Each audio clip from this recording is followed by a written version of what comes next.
all trying to kill us.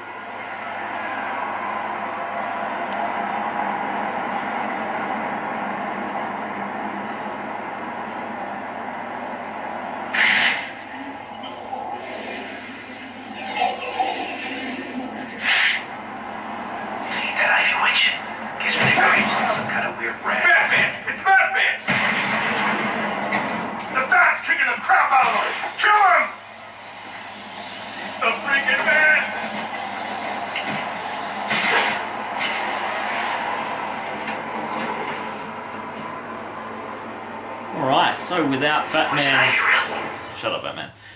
Without Batman's local surveillance and sonar vision, I would not have necessarily known where to go. This game, Batman Arkham City, like its predecessor, Batman Arkham Asylum, is heavily reliant on the rhetorics of surveillance and certainly the aesthetics of surveillance as well. What's really interesting in this game is that it's a way in which you find what you're looking for, whether it's through the missions. You can look up your digital gadgets and it's got all the information you need, or whether it's through tracking phone calls and finding out where the serial killer has gone next, trying to locate the clues. So there's sort of the narrative and the aesthetics of this game, like the films of Batman recently, are heavily reliant on surveillance. Another form of gaming that I wanted to talk about briefly is something you wouldn't necessarily expect to collide with digital media all that often. I talked about this in my example proposal for the Collaborative Digital Media Project, and so I'd like to reflect on how board games are starting to represent part of what we've been talking about this trimester. To give some context for this, when I tell people that I play and research board games, they usually think Monopoly, Scrabble, or if they were born before 1985, perhaps something like Mousetrap. And all of these games are still available in places like Target and Kmart in the mainstream of board gaming. But what most people don't know is that there's a massive subculture throughout the world of board gaming, particularly strategy games, but not only these. And digital media plays a huge role in this. The Board Game Geek website, which is the biggest website letting people create profiles and discuss in huge discussion forums games that are coming out or have just come out, provide their own reviews written, or as many reviewers have done, create a series of video reviews which are watched by hundreds if not thousands of people around the world. And over the last few years, online crowdfunding is becoming a hugely influential part of board game culture, with sites such as Kickstarter allowing sometimes one or two people to create a game, sometimes start the production process, but then get hundreds if not thousands of people to pledge some money in order for that project to be funded and put into full production. And some of these projects have been so successful, such as the Zombicide board game, that they'd attracted millions of dollars just on Kickstarter before any of the games get into the stores. A great exemplar of this is the very popular and successful game Small World, produced by Days of Wonder. In Small World, a competitive game, players vie for control over territories using different species or what are called races in order to win the game. There are a series of games that have been introduced that expand the world of Small World, and they have similar mechanics.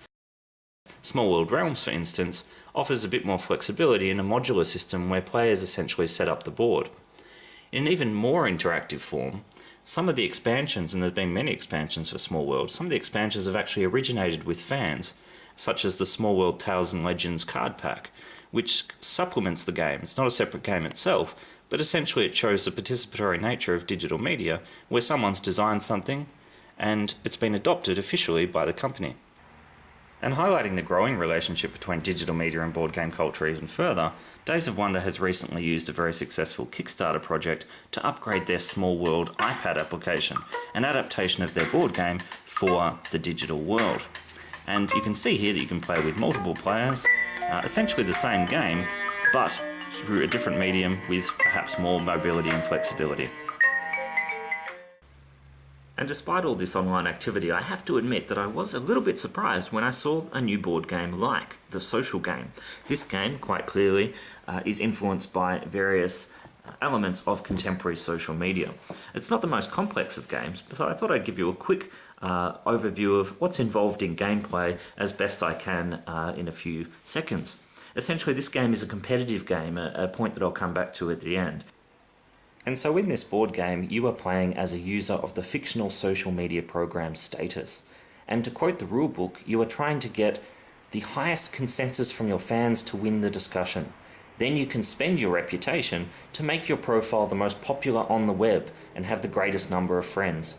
The winner of the game is the player who owns the most friends." End quote. So the goal of this game for a player is to win by buying, or as it says in the rulebook, owning more friends than everyone else. And you can see that these friend cards here, you can choose, I guess, whether or not you want them to be male or female friends. It's not absolutely crucial to the gameplay, are your goal. And the way in which you buy friends is to actually spend a number of likes. And you've got these tokens here. You have the tokens, here's a like side, and there's also a loser side, and you just flip those up and see what you get each turn. And if you have 3, you can buy a friend and get closer to your goal of winning the game. All these tokens are kept in the infinite web of the board game box.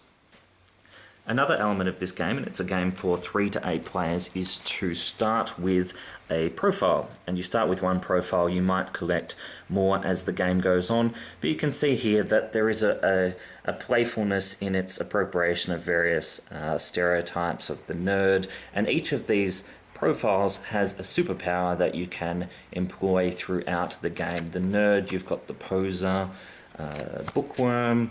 So you've got the show off. Once per round you can look at one user's hand for 10 seconds, so that's the superpower of that. You can be the jerk, metalhead, discman, jock, emo, etc, etc.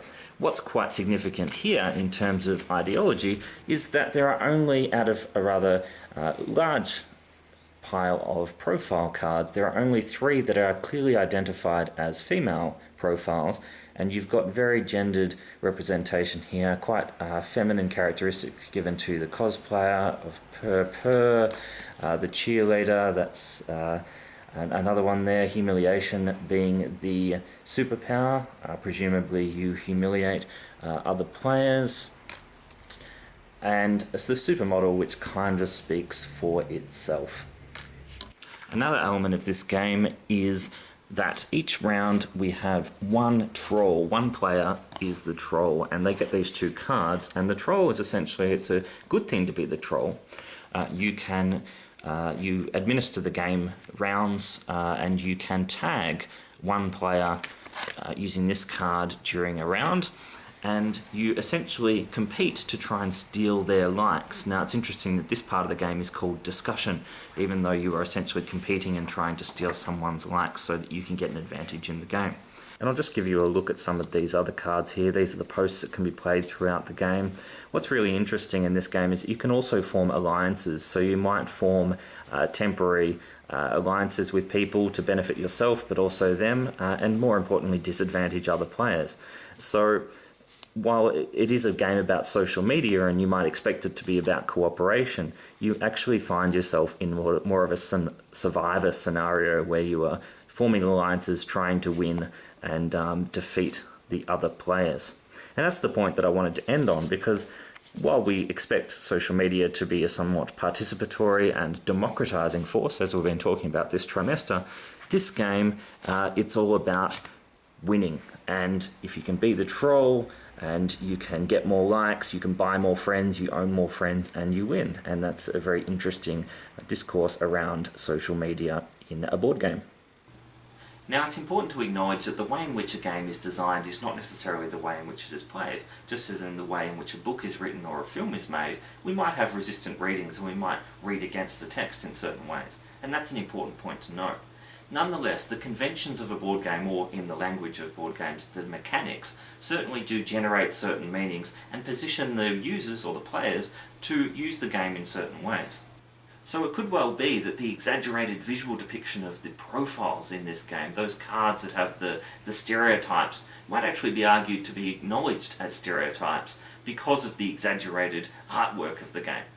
But what's interesting is that even despite this, we've only got 3 female characters, or obviously female characters, which are represented in very heavily gendered ways. So while people, we could argue some players might be aware of this and might resist this, the game does put forward certain ideological messages regarding the users of digital media. And here's the big question: how many people do you know who would actually have noticed? My study notes for this week focus principally on surveillance in film, but I want you to think broadly about this topic.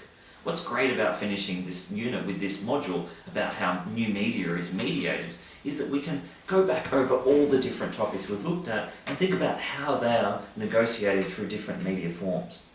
You've again got a lot of flexibility with your Module 3 exercise. So think of something that you're interested in, passionate about, something you can provide a very detailed, close analysis of. I look forward to seeing what you come up with. Have a good week. I'm Batman. You realise it's a Star Wars mask.